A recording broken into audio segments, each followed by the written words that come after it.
আসসালামু আলাইকুম এভরিওয়ান, সবাই কেমন আছেন? আলহামদুলিল্লাহ আলহামদুলিল্লাহ, আল্লাহর কাছে হাজার শুকরিয়া। বছরের প্রথম 2025 সালের এই কাঁঠাল খাচ্ছি। আর এই কাঁঠালটা কিন্তু আমাদের বাগানের না, আমাদের গাছের না। এই কাঁঠালটা হলো অফিসের। অফিসের আশেপাশে কাঁঠাল গাছ, আম গাছ, জাম গাছ, অনেক ফল গাছ আছে। সেগুলো প্রতি বছরই আমরা কিছু না কিছু পেয়ে থাকি।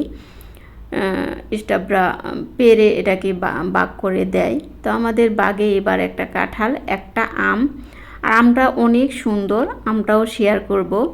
আর কিছু জাম পেয়েছি। আলহামদুলিল্লাহ, আল্লাহর কাছে হাজার শুকরিয়া। তো আর কাঁঠালটা এত মজা ছিল আর এত সুন্দর, দেখতে পাচ্ছেন বছরের প্রথম কাঁঠাল। আর আমাদের বাগানের কাঁঠাল এখনও এসে পৌঁছায়নি। আমাদের বাগানের কাঁঠাল কুরিয়াতে পাঠানো হয়েছে, তো হয়তো আজকের মধ্যে আমরা পেয়ে যাব।